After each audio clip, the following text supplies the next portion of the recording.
Welcome back, everyone. Today I bring you yet another episode of this wonderful series that I've spent probably the past month by now on, which is documenting the history of all my bases and builds on Autcraft. And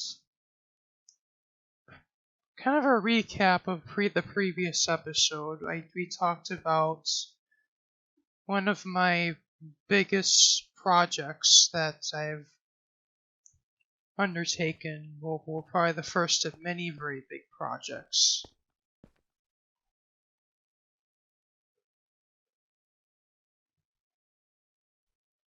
And this next farm that we're going to talk about it's kind of a project that kind of just popped up in my head one day. Like, it was just one of those, you kind of wake up and suddenly this idea pops into your head that, oh, I'm gonna do this today. And also this particular farm would have been, I would have had a particular need in mind at the time, and so it's kind of both for that reason, and yeah. So this particular farm is an iron golem farm. It should render any second.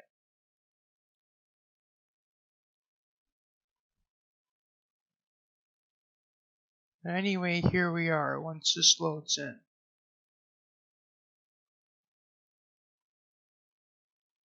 Here we go.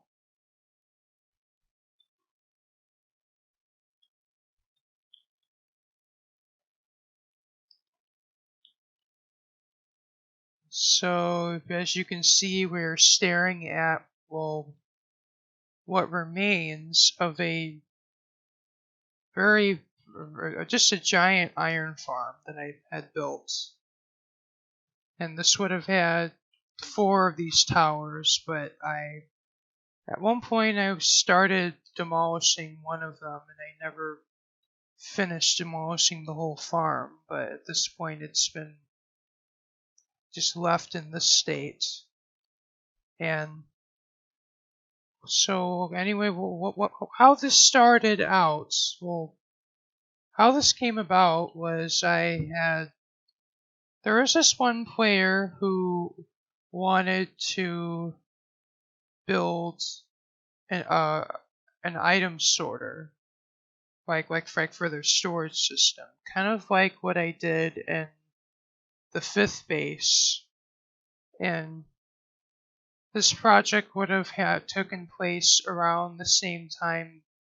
The 5th base was still in use at around this time, but this would have came after the giant melon and pumpkin farm that we talked about in the previous video. And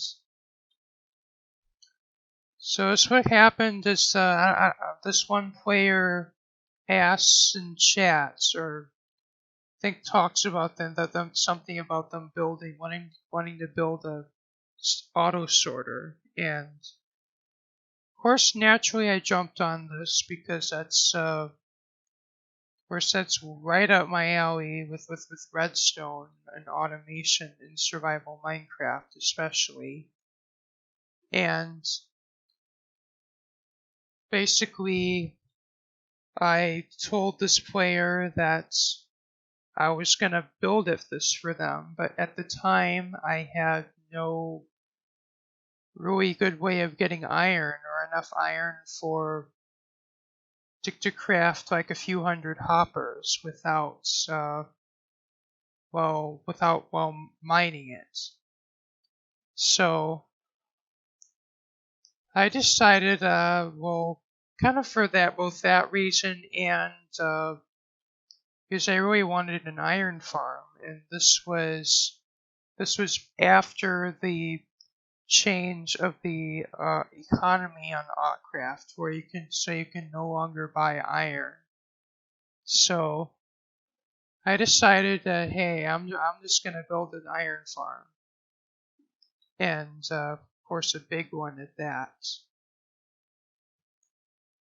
And also it's because, well, I need an iron farm if I'm gonna build this sorter for this player. So this is kind of what this is both that solution and so both that reason, and since I didn't have an iron farm or a good way of getting iron, that's kind of what drove me to building this. So I built this in an ocean because so that way I could have like 4 cells stacked on top of each other. And by the way, at the very top, that's right below build limit. Like this can't go up any higher than the top. So, and how I cleared this ocean was, Il Mango had put up, well, of course he did a few of these on his channel, which it's basically this flying machine with slime blocks that you build like for up above, like if you need to clear out a big body of water like this, you build it above the water. And then it's basically like a Mango's world eater, but for water. And so it's basically this giant, like, it would have been this row of flying machines that were about the width of this entire area, and that those would sweep back and forth, and then of course remove 1 layer of water each pass until it reaches the very bottom of this, and at that point, of course, due to it being kind of the unevenness of the ocean floor, I would have had to remove the last layer with sponges manually, but that wasn't too big of a deal.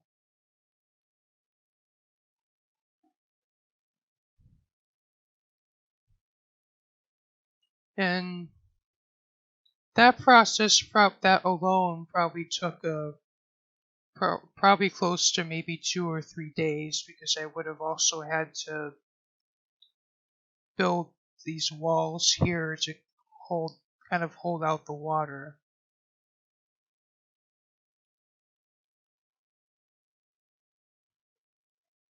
And of course, I also needed some kind of block that is not pushable by pistons.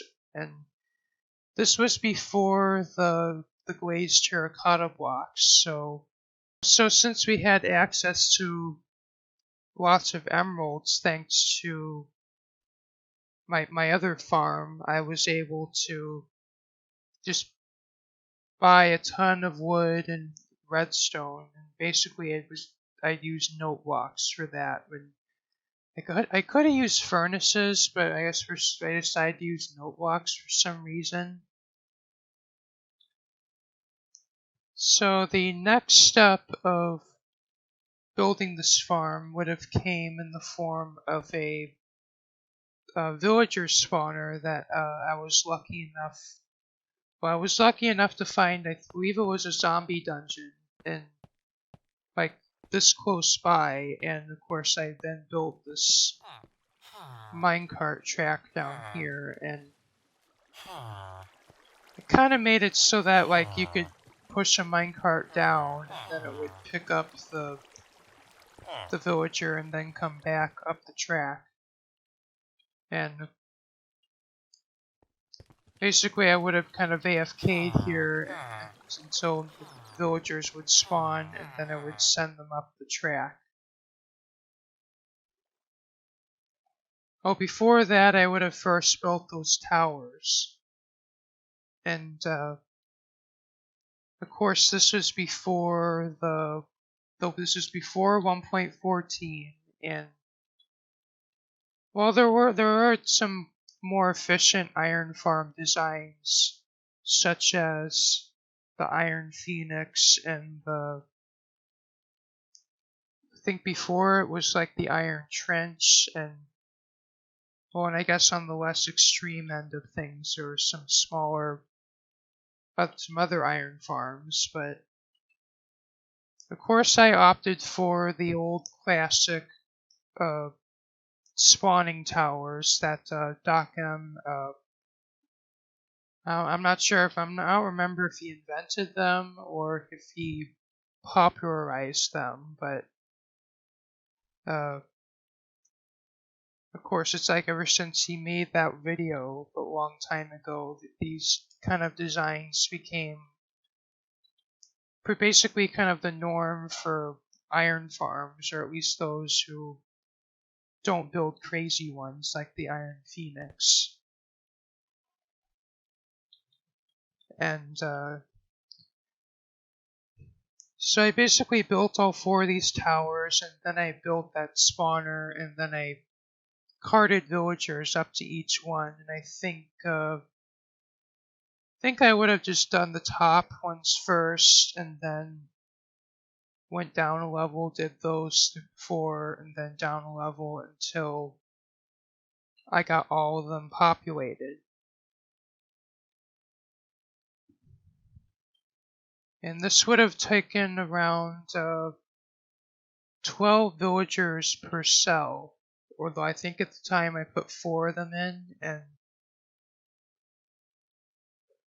well, these spawning chambers require 12 villagers at a minimum, but to function, because that's like the limit that was the lower limit required for iron golems to spawn, but I actually ended up putting 16 villagers in each because it's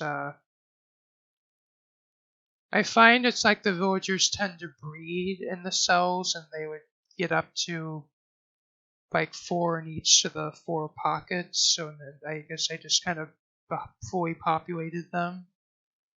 So, well, if you took 4 villagers multiplied by 16 of the spawning cells in total, well, you could do the math, and I could put the number of villagers this would have required in editing later.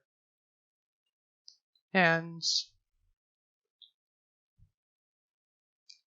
I'd say about in total, this farm would have taken roughly probably 1 week to 2 weeks possibly to build. Because of course this was also after I got flies, so this would have taken. This part definitely would have taken longer, I think, if not for fly and for not for the the shops. But this is still a pretty big project, and it had a bit of an unfortunate fate. Well, firstly, that when I was in the middle when I was building this, Mod Killer kind of got himself involved with the project because, well, him and Ninjago are right, still my closest friends, and they'd essentially follow me around no matter whatever project I was doing. They would get themselves involved in it somehow. And Mod Killer's plan was to use this farm to basically to make money. And of course, basically in the shops you could sell iron for points, and that was kind of Mod Killer's idea for this, even though I just wanted to use it for, well, to make hoppers for that player's item sorter, and also to make iron for beacons, because I didn't really want to. Because back then I was still using that, I would have still been using that giant melon and pumpkin farm, and traded with a villager to get my emeralds, and I guess I just didn't really want to use emeralds for all my beacons because the emeralds did take time to get. So another use for this iron farm would have been beacons. And of course Ninjago also got involved, and he wanted to use this farm for his head to help his head collecting. And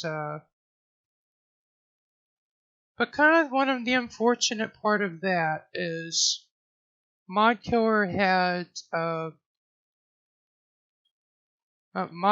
had requested this farm be protected. Of course, as most players would do, and that was after this was built. But a lot of my projects that protection would have been done before the farm was built. And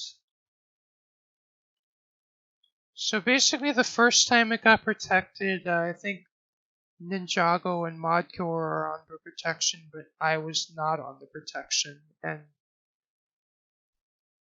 then so Modkiller filled another mod request to correct that and get me added on the protection. And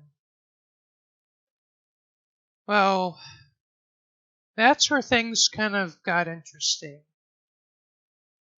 So basically what kind of went down was I think the admin that was involved in filling the mod request kind of, I think they may have saw how many villagers this farm was using, and of course, well, Autcraft has this mob limit where I think you're only allowed 10 cows, 15 villagers, etc. And well, this would have gone a lot way over that. Like I think probably a bit over 200 villagers were here, but this they would have been spread out across all these towers. So my brain sort of thought that maybe lag wouldn't be too much of an issue because they'd be spread out.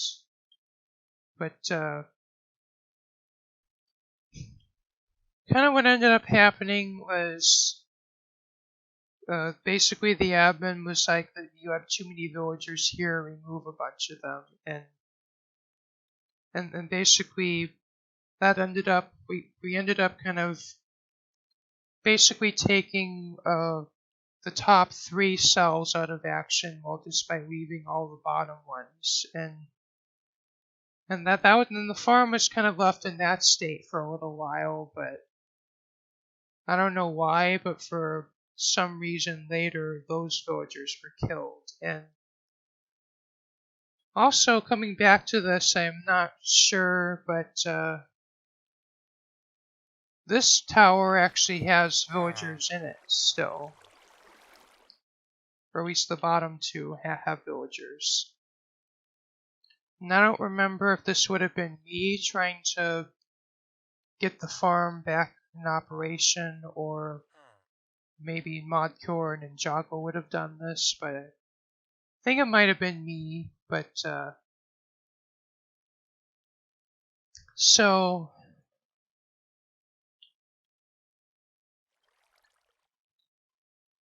and also around this time I may have also built another AFK pool here, because this was back in that time when I thought I could just if I just built like if I just did it inconspicuously, or if I like hid the AFK pool underground, I possibly could get away with this. But of course admins have vanish and of course no quip basically, so they could basically x-ray and see everyone's builds even if they're underground.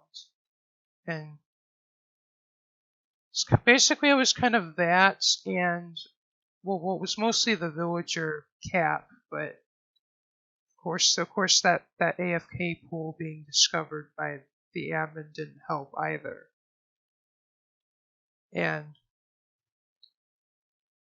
really, this farm ended up just getting shut down just purely because it was over the mob cap, the villager cap, or at least the rule that everyone should follow, but is urged to follow, but not everybody follows it. And this and that day that uh basically this one day that was a few days after the second mod request. This was kind of a moment to, I guess, either remember or forget. Well, what happened, what went down was I had me and Mod Killer kind of got into a conversation with one of course, this admin that was involved in this particular build, or what happened with the build, no longer plays on Autcraft for reasons that I'm not allowed to, and also is in my best interest to not discuss on my YouTube channel for very good reason. And so basically, me and Modcore were talking with this person, this admin, and we might have ended up in an argument. And basically, I mean, things could have gone worse, but really the only outcome, the only negative outcome, was basically just the decommissioning of this farm. And but unfortunately, this is the time when things really started taking. This is really kind of when my experience on Autcraft kind of started to curve downwards because, well, for a few reasons. Well, around this time, it's just a lot of my projects, especially this project and another project which is later to come in this series, but I'm not going to spoil it in this video, and also the sorter and the fifth base. Those projects kind of attracted attention from staff that, let's just say, wasn't the intended effect, and may have and actually ended up with basically the closure of those areas because either they broke the rules in some way or caused lag on the server. And after this fiasco, I would have also built a smaller iron farm, which I'm gonna get to shortly. That was in conjunction with another project, just so I could at least have an iron farm. But anyway, that actually ended up going well.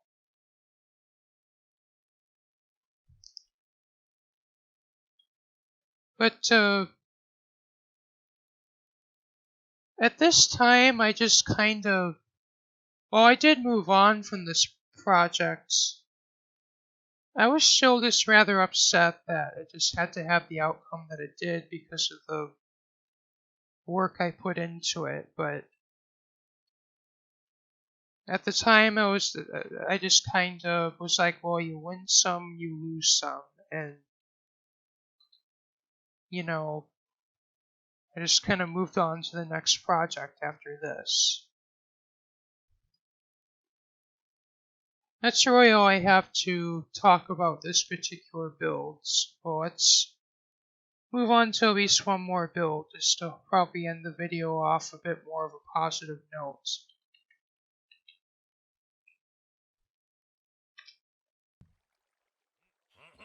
So this farm would have ended up being the replacement for the massive 50,000 items per hour melon and pumpkin farm we covered in the previous video. And this is a 3-spawner vindicator farm. And I would have built this alone, and I kind of started using this to farm emeralds. But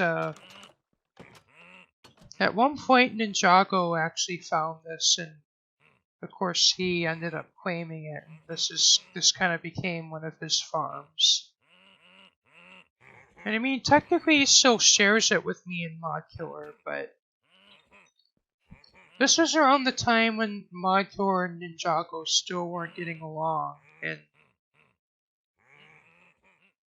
it just Mod Killer kind of saw this as kind of the loss of a build, and eventually later on he set out to building another one of these farms with me that ended up replacing this farm. And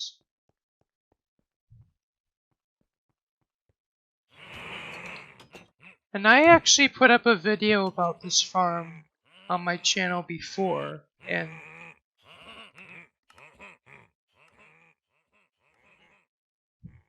which actually ended up getting, out of all my videos, the most views out of all my videos on my channel. Like, I don't know how or why, but that video by now is at around 180 views, but at least I got nothing but really... But I mean, I didn't get hardly any dislikes on that video, so I'm guessing that's a good sign, possibly. But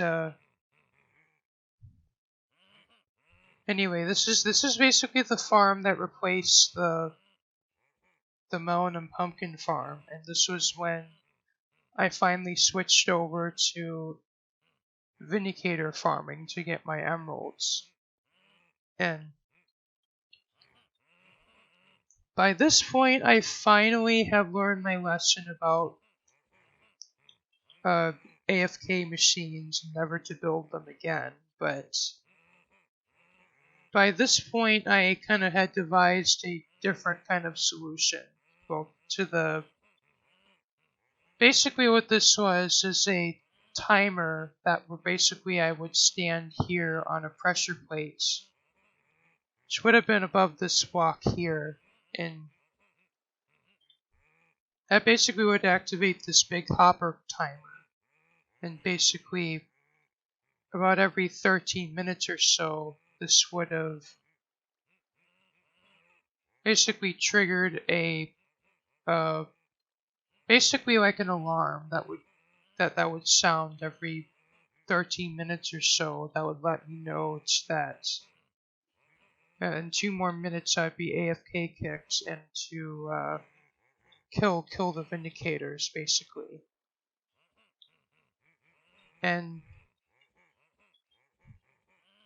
this actually was a very successful farm, and this would have went on to serve me through many of my big projects on the server, and even while into Ninjago's ownership of this farm, I would have still used it quite a bit.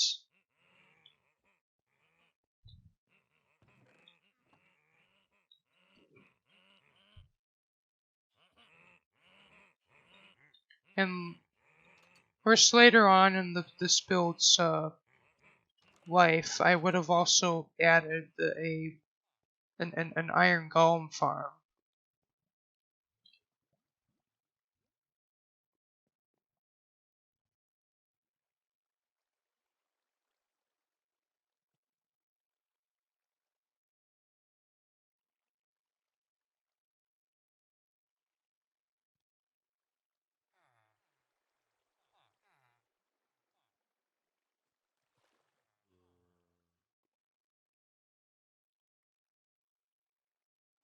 So at around this point in time, this iron farm would have been built. This would have been the answer to me losing that other iron farm that we covered earlier. And of course, this farm had 4 spawning cells in it, which was still over villager cap, but I figured, well, it wouldn't have been so much over that would attract negative attention from the staff, and this never did. And the only reason it's well, of course, by now it's been broken by the 1.14 update. But if Ninjago wants me to build a new iron farm to replace the one that broke, I'd be more than happy to.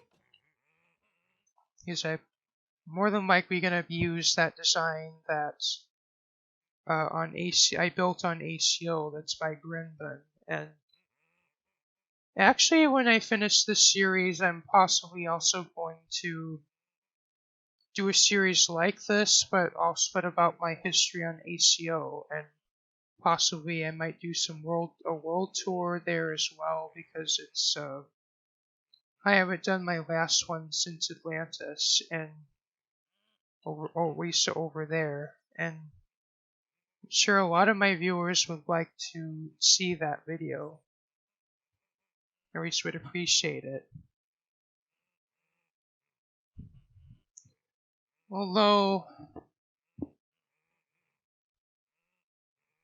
among kind of the success of this farm, I did have one rather bad experience, which of course which actually involved the very same admin that was involved with that iron farm.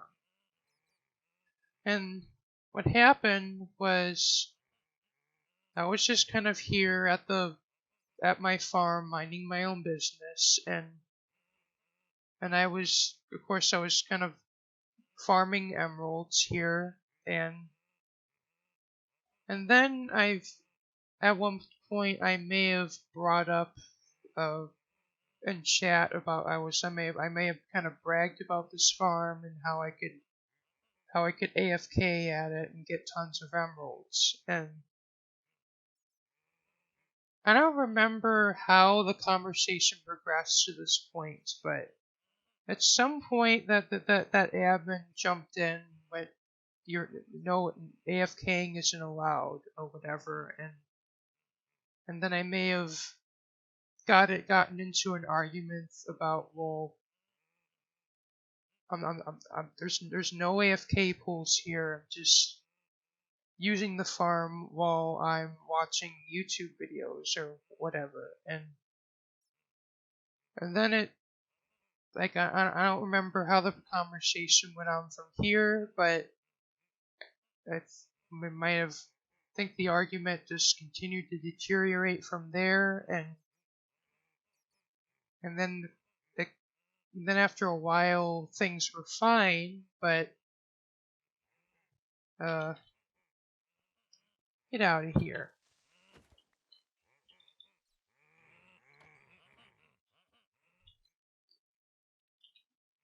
So it's like after that argument was kind of lapsed, things were more or less okay, but later on in the day I suddenly was kicked off the server, and only to find myself banned. And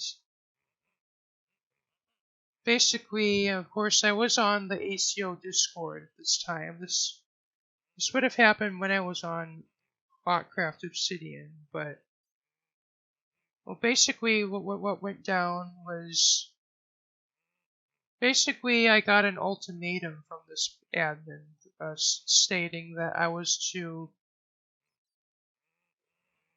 make some kind of a written apology, and only under that condition I was going to be unbanned. And well, at the time I didn't agree with this. I was kind of forced into doing that, so basically I kind of typed up this probably 4 or 5 paragraph long apology about how, like, kind of going over my whole dilemma of farm usage on Autcraft, and I also made a promise stating that if there's any more AFK pools found, I'm going to remove them as soon as they're mentioned, and I'm not gonna make another one again. And well, and I ended up actually getting allowed back on the server at once that message actually got through to the admin. But allow me to kind of go on, I guess, a little bit of a rant, kind of about at least the staff at that time. Of course, this no longer applies now, but basically, kind of my thought process for a lot of these farms and for AFKing is like AFKing is something a lot of players would do, and I've seen like a lot of popular YouTubers and a lot of popular servers, people would do this, and basically it's the act of basically just standing at a farm, to keep it loaded, or in the case of a mob farm, just kind of standing there just to keep mobs spawning there, keep it loaded chunks. Basically, kind of in the and it's basically as like in the act of keeping it running, so that one could stockpile resources for later use. And a lot of players also would just build farms in their base so that they could still keep being loaded, and essentially it would just produce a lot of loot or resources over time. And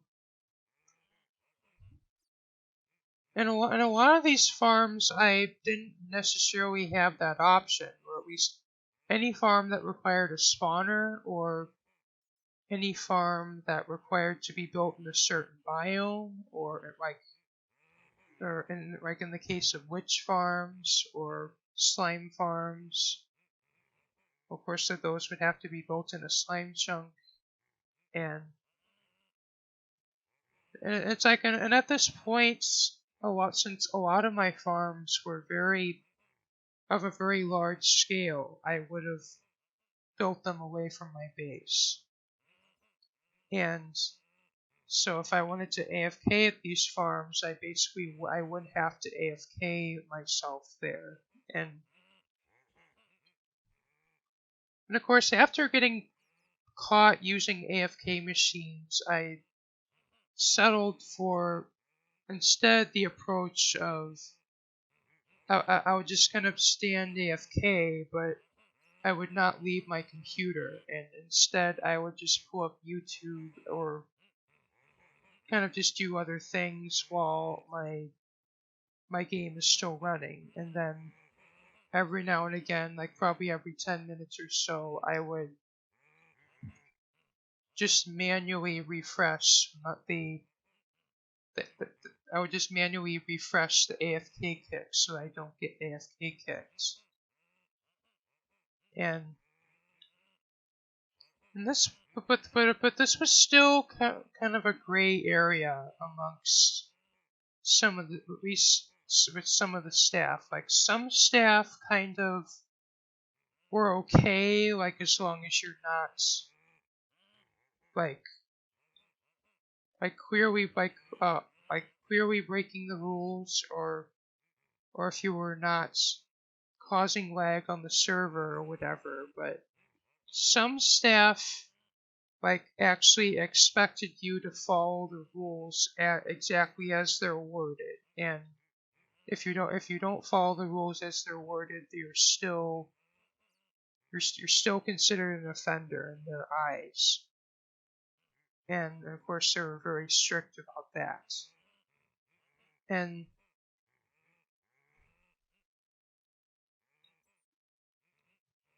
this particular admin gave me a lot of grief. Just, I don't know. I guess she was just, they weren't used to seeing players with my kind of play style that basically depends on farms or redstone or what have you. And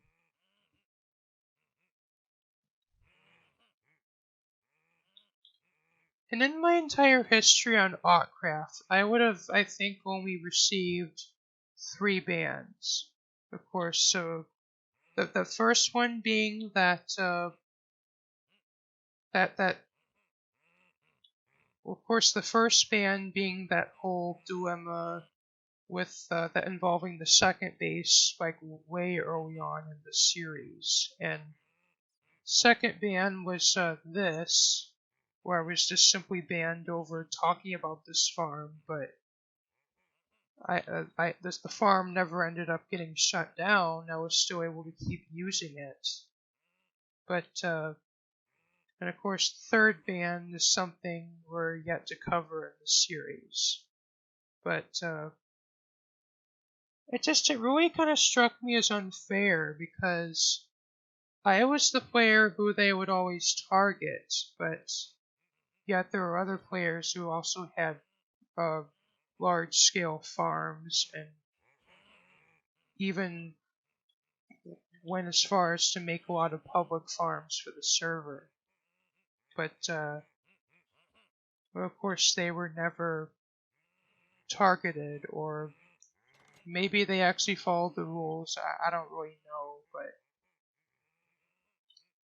and this even led to this kind of debate on exactly what the AFK rule means. Like, is it like no AFK pools allowed, but you're as long as you're at your computer, it's still not considered AFKing, or is it you're not allowed to bypass the AFK kick in any way, and you should just let it happen no matter what circumstance.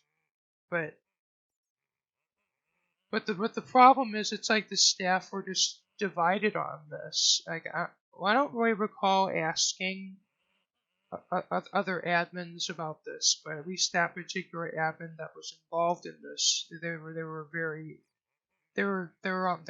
strict, and they expected me to follow the rule as it was worded, which didn't end up too well for me. And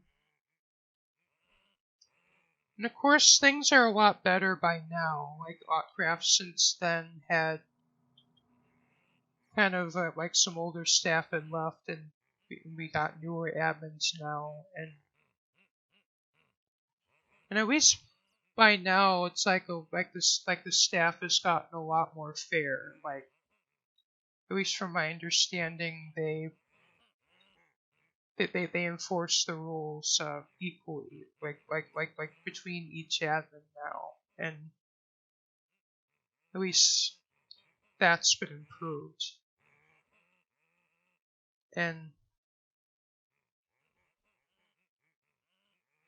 I don't really know what kind of a lesson that I could take back from this, because it's just the staff were just so quick to deal with me in harsh ways, that it's like I almost couldn't even learn a lesson. It's like, even to the point of where it sent the message of just don't do farms on Autcraft, and it's like, well, that wasn't necessarily the message they were sending. It's just that's just how it often came across to me, and I wasn't the only player who kind of received this kind of treatment. And and I'm at least grateful that such a server as Autcraft Obsidian exists. And of course, over there the rules are much less strict, and farming is allowed as long as you're not lagging the server, basically. And but of course, Autcraft, the rules are a bit more complicated than that.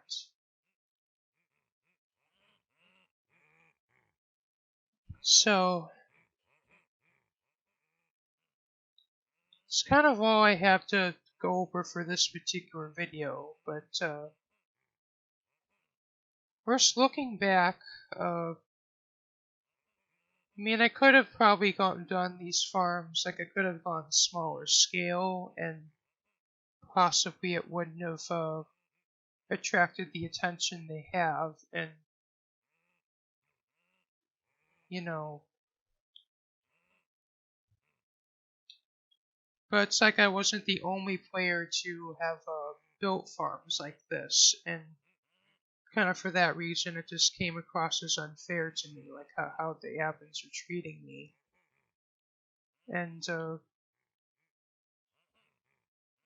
anyway, I hope you've enjoyed this video. Remember, rate, comment, like, and subscribe, and stay tuned for my next episodes of this series and more great content to come in the near future. Uh, ciao for now.